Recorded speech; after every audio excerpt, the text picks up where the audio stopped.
Hey everybody, it's Jason Blaha here, and I'm just sitting here in my robe drinking my morning coffee looking sexy as hell as usual.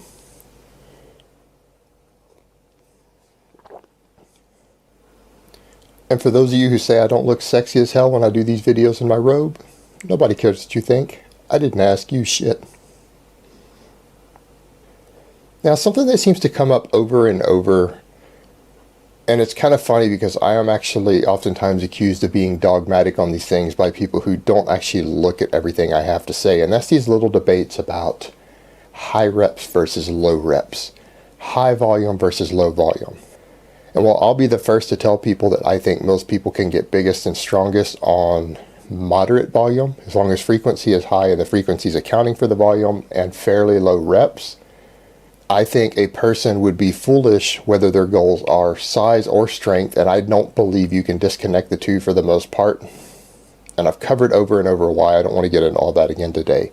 And some idiot's going to use someone like Richard Hawthorne as an example, who is a genetic freak. Trust me, you don't know anybody who can deadlift 600 pounds at 130 pounds. I don't care what drugs you put in them, what program you put into them. That's 1 in 10 million genetics that would have the leverages to do that. He's a freak. The same rules do not apply to him that apply to everybody else. If your deadlift goes up, you will gain muscle. But a person would be foolish to not utilize all of these. And I'm not talking about novices. Novices need to follow just a normal structured program. So for those of you in my novice program, don't ask me if you should change it. The answer is no. If you change anything from the way I've written it, the answer is no. You wrote your own program. Don't even tell people you're on mine. I don't want your shit program with my name on it. Now, that being said, when people get to the intermediate level and up, in particular the advanced level, periodization becomes a very, very valuable tool. When you stall working with a certain rep range or protocol, adjusting your rep ranges and volume can help push you past plateaus. And oftentimes with a periodized program, you've pre-programmed this ahead of time so that you change things just as you're stalling or before you stall to help you push past those plateaus. And what I mean is, if you're doing 3 rep sets, you're gaining hypertrophy. You're getting bigger off of heavy 3 rep sets with heavy compound movements, in addition to getting a lot stronger. But the difference is when you start getting reps that low, there's a power element that doesn't exist. You're training yourself to lift more explosively.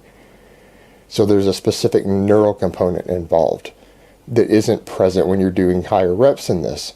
But by that same token, if you switch over, if you stall on that and you go over to 8 to 10 rep sets, you will get stronger on your 1 rep max and your 3 rep maxes also. If you increase your 10 rep max by 10%, I can almost guarantee you that your 1 rep max goes up also, in addition to the fact that you gained a lot more hypertrophy.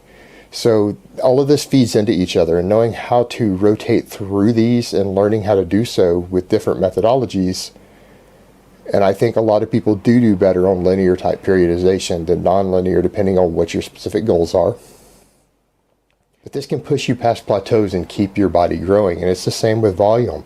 I don't think people need a lot of volume per training session. And in fact, I still cannot find viable research showing that there's much, if any, benefits for non-novice lifters to do more than 1 set of a lift per session. I can't find evidence of it. Now, do I believe that it does? Yeah, I believe that it does from my own observations, my anecdote. But we don't actually have much in the way of evidence to prove that. But in my experience, dramatically increasing volume is a good way to push plateaus. If you're doing a set number of sets, whether it's 1, 2, 3, or whatever of a big lift, and you've stalled on it and you start increasing the number of sets you do per session and you push that volume up, it will oftentimes push you past that plateau. You will get stronger. And once it pushes you past that plateau, you can drop the volume back down, increase the weight, and continue to make gains. So it shouldn't ever be a situation of us going either or. Should we be using high volume, low volume? Should we be using high reps versus low reps? The answer is yes. Yes, you should be using those.